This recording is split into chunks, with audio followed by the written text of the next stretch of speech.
Jesus disse que esse evangelho será pregado em todas as nações. Será que a ênfase da igreja hoje é o evangelho do reino? Ou será que a igreja tem outros focos? Por exemplo, cura, milagres, prosperidade, tudo isso é bíblico. Mas vamos falar um pouquinho então do reino, porque Jesus não veio apenas para nos salvar. Na verdade, a salvação não é o propósito principal da vinda de Jesus. É lógico que ele veio para nos salvar, mas a salvação é apenas um meio para cumprir um outro propósito maior do que a própria salvação. Agora imagine que o rei, então, tem alguém lá que está condenado à morte, e ele então tem autoridade de rei, e ele olha ali e fala, ele cometeu muitos delitos, mas estou com meu coração inclinado a fazer um ato de benevolência hoje. Eu vou livrá-lo da morte. Ele está absolvido. Mas tem mais uma coisa. Eu vou trazê-lo para o palácio e ele vai ser adotado como filho meu. E tudo que eu tenho vai ser dele. Então, aí é maravilhoso demais. O prisioneiro sabia que ele ia ser condenado à morte e foi salvo. Então ele recebeu a salvação. Só que agora ele recebeu uma notícia ainda melhor do que essa. Mas tem algo extraordinário. Ele agora vai reinar. Existe um texto de alguém que sai do cárcere para reinar. Então Deus coloca a salvação como um presente, uma dádiva. Ele enviou seu Filho unigênito para que todo aquele que nele crê não pereça, mas tenha a vida eterna. Ok? Mas ele diz que essa pessoa que creu em Jesus, que agora tem a vida eterna, ele nasceu de novo e entrou no reino. Não é um mero súdito, ele foi adotado pelo rei, agora ele é filho do rei. Então, o propósito da salvação é te colocar numa posição real. É algo muito maior do que simplesmente ser livre do inferno. O plano da salvação foi mais do que a própria salvação em si. A salvação foi apenas uma maneira de Deus tirar você da pena de morte, livrar você da morte eterna, para cumprir o sonho dele lá antes da fundação do mundo, que é adotar você como filho. Deus queria compartilhar o seu reino, compartilhar a sua glória com filhos seus. Então, através da salvação, nós somos declarados também filhos de Deus. Ele veio para os que eram seus, mas os seus não o receberam. Mas a todos quanto o receberam, deu-lhes o poder de serem chamados filhos de Deus. Quando fala deu-lhes o poder, deu-lhes a autoridade, isso é uma autoridade real, a autoridade de um juiz. Ninguém pode ser filho de alguém a não ser que nasça, né, naquela família. Há uma outra chance, se o juiz, por decreto, determinar que aquela família então está adotando aquela criança como filho, a partir daí esse também passa a ser herdeiro. Imagina uma pessoa que é milionário ou bilionário, adotou você. Você agora, por causa daquela adoção, passou a ser bilionário. Amém? Que legal, né? Tá. E é isso que Deus fez conosco. Você estava pobre, morrendo, miserável, no cárcere, condenado à morte. E Deus, além de livrar você da morte, coloca você na posição de reino. Todo aquele que nasce de novo entra no reino de Deus. Amém? Então nós não fomos salvos apenas para ser salvos. Nós somos salvos para reinar. E muita gente para na doutrina da salvação e não entende então o evangelho do reino. A autoridade que você tem no reino, o poder que você tem no reino, as riquezas que você tem no reino, enfim, os privilégios do reino, tudo isso aí já foi nos dado, tá bem? Nós, na verdade, já nascemos para reinar. E o nosso destino é o reino. Veja Lucas capítulo 22, 28 a 29, Jesus está conversando com seus discípulos. E ele fala para eles, olha, vocês são muito importantes para mim. Aliás, vocês permaneceram comigo nas minhas aflições. Vocês me acompanharam e perseveraram nas minhas provações. E como vocês permaneceram comigo nas minhas tentações, assim como meu Pai me confiou um reino, eu o confio a vós. Olha, meu Pai me deu um reino, e eu vou dar esse reino para vocês. Vocês vão participar desse reino. Vocês vão assentar comigo nesse reino. Vocês vão reinar comigo para sempre. A boa notícia para você é que o reino já está aqui.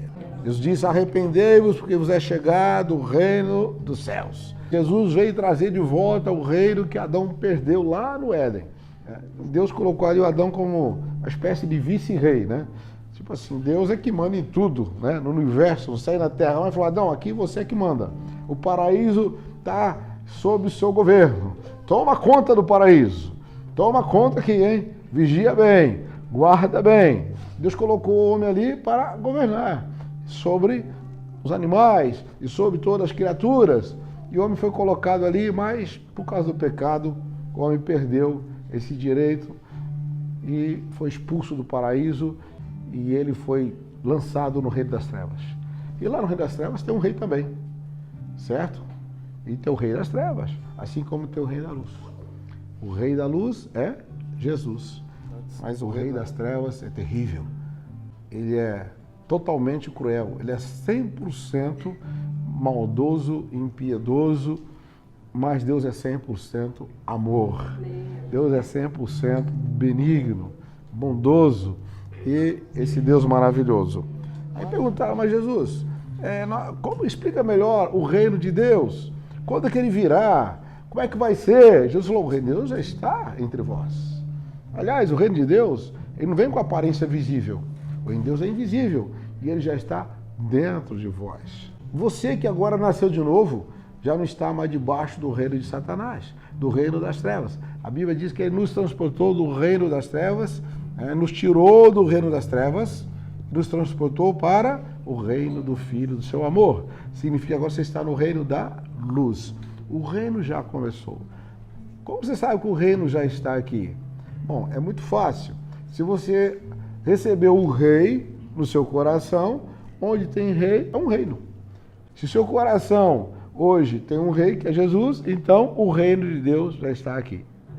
E à medida que corações recebem esse rei, o reino vai expandindo na terra. O reino de Deus não é uma instituição religiosa. O reino de Deus são corações que se abriram para o governo de Deus, para o reino de Deus. Amém? De quem é o reino? Em Mateus capítulo 5, Jesus começa falando das bem-aventuranças.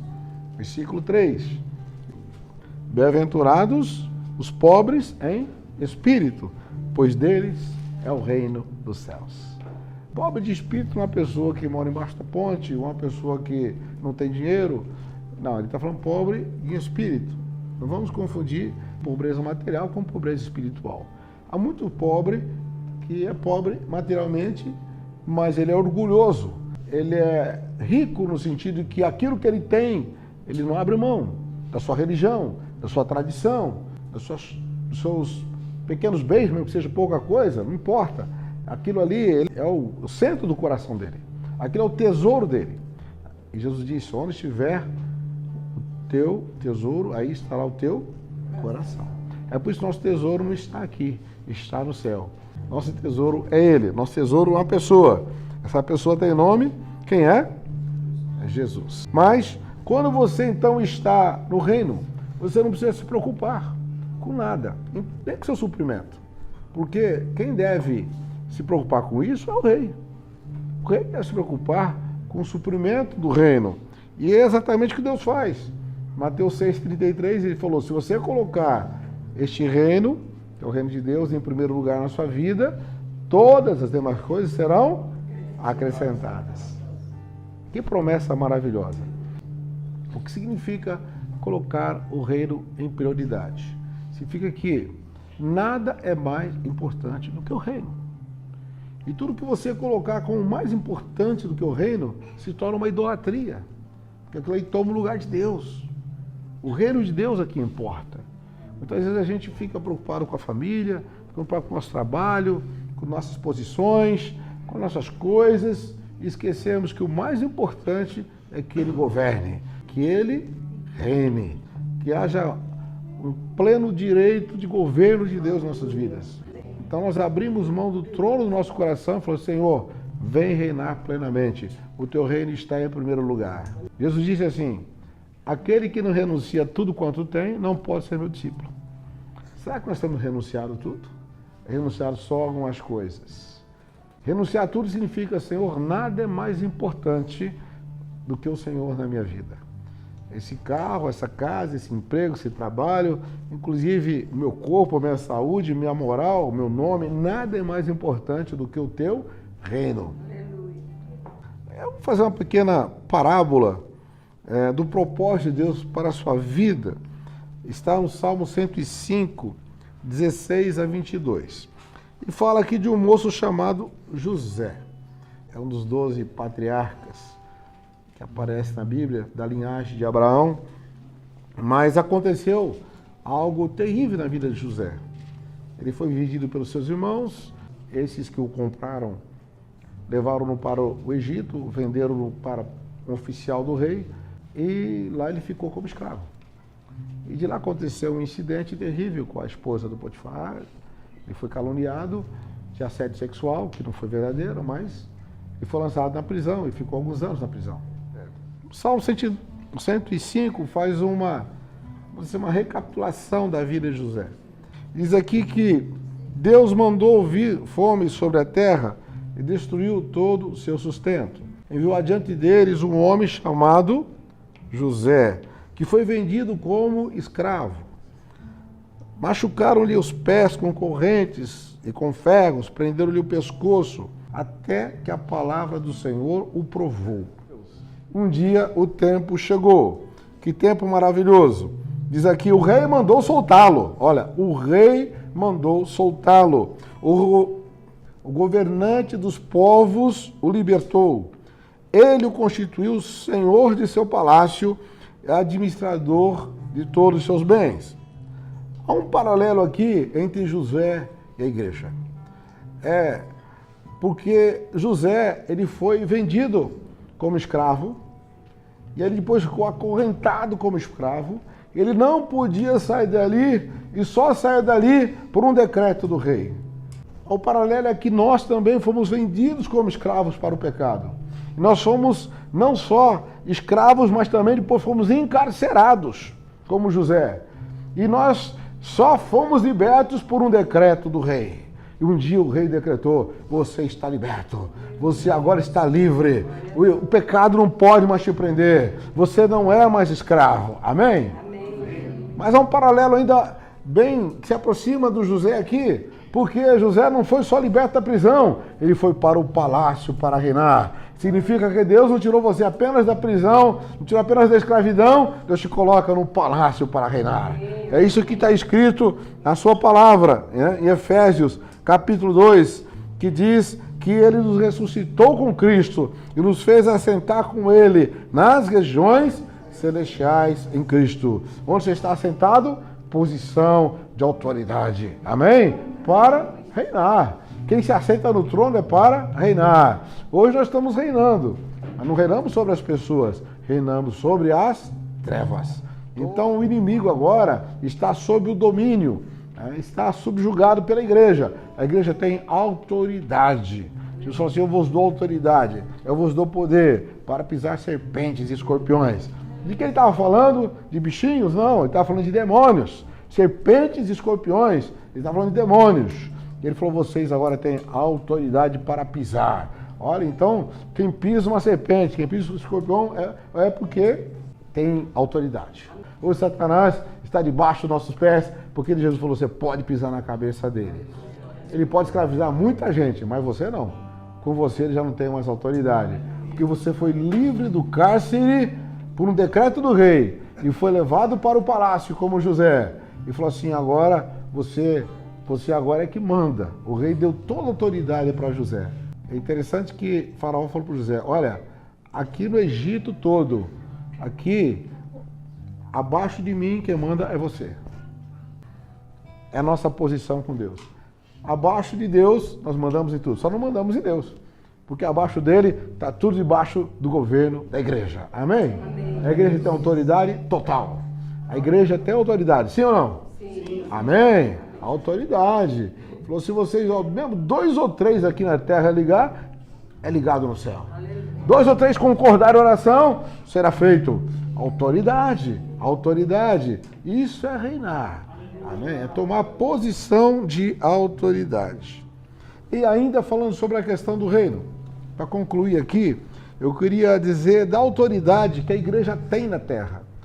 Salmo 149, versículos 6 a 9. Altos louvores estejam em seus lábios, e uma espada de 2 gumes em suas mãos, para impor vingança às nações e trazer castigo aos povos, para prender os seus reis com grilhões e seus nobres com algemas de ferro, para executar a sentença escrita contra eles. Esta é a glória de todos os seus santos. Que povo é esse? É a igreja de Deus. Amém? E qual é a glória da igreja? Diz aqui, há uma glória. O que é glória? Exaltação. Salmo 84, 11 fala sobre isso. O Senhor é um sol e escudo, o Senhor dará graça e glória. Ele diz assim, qual é essa glória? Salmo 149 explica. Qual é a glória de todos os santos? É essa autoridade que você tem para impor vingança às nações, trazer castigo aos povos. Aqui está dizendo uma batalha espiritual. Nações aqui está falando de domínios territoriais malignos. E povos aqui não está escrevendo pessoas em si, mas está falando de demônios. E para prender esses reis e grilhões, não são reis humanos, são de reis que dominam e que governam e que reinam nas trevas. E fala, vocês vão prender esses reis com grilhões e com algemas de ferro. Amém? Amém. E vão também executar contra eles uma sentença escrita. Quem escreveu a sentença? O juiz, o rei dos reis. Ele julgando, determinou uma sentença. Para vocês execute a sentença na terra. Amém. A sentença é para prender esses reis. É para amarrar Satanás. É para amarrar o valente. Era para prender esses demônios. Amém? Amém, queridos? Amém. Essa autoridade. Será que nós entendemos a autoridade do reino? Tudo isso nós já temos. Às vezes não usamos. Não entendemos, então, as riquezas do reino. Não entendemos o poder do reino. A autoridade do reino. Quem está entendendo, diga amém. Amém. Entrega. Amém.